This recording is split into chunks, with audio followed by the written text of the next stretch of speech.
The Lord be with you. And with your spirit. A reading from the Holy Gospel according to Matthew.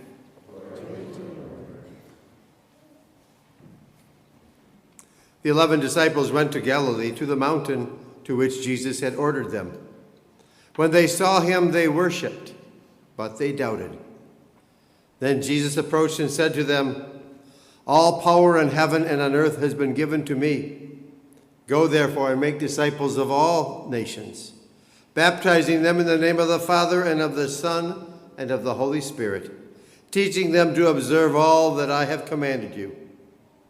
And behold, I am with you always until the end of the age." The Gospel of the Lord. Praise to you, Lord Jesus Christ.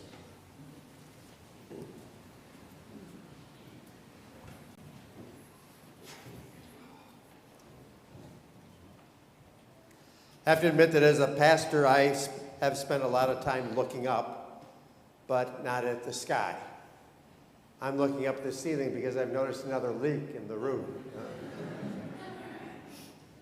And at those times, I may have uttered a few words that I can't repeat here in church.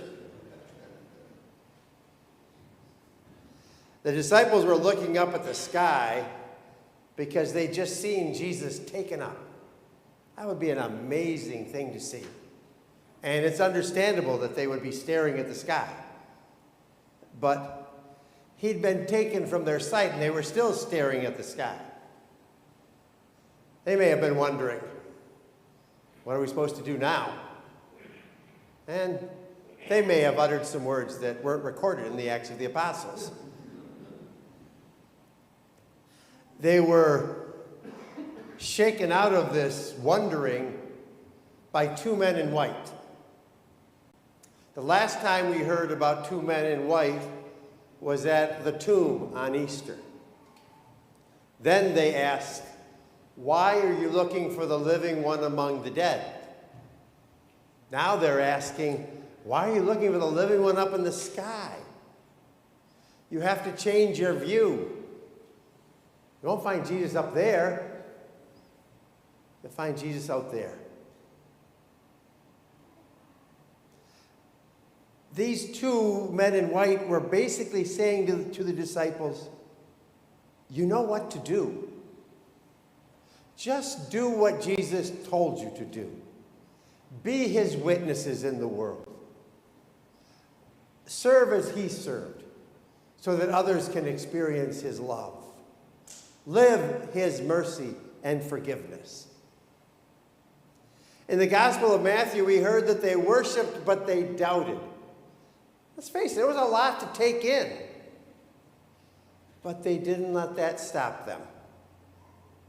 They went out and they proclaimed the good news of Jesus. They continued to live his mission, and as they lived it, their faith grew. And if they hadn't lived it, we wouldn't be here today. But we are here today. And we know what to do.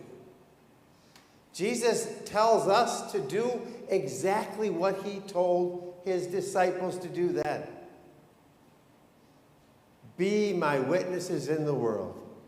Live the love and mercy, the mercy and forgiveness of Jesus.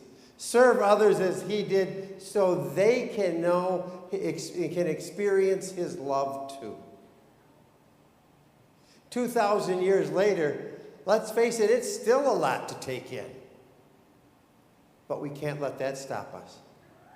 We continue to live his mission today. And as we live it, our faith will grow. And because we live it today, that will ensure that others are here tomorrow. We live it so that Caden here can come to know it and learn it and then live it for others. Every time we gather here, Jesus sends us out, just like at the Ascension. At the end of Mass, I will say, "Go in peace, glorifying the Lord by your life. Go be Jesus in the world. And know that Jesus is with us always.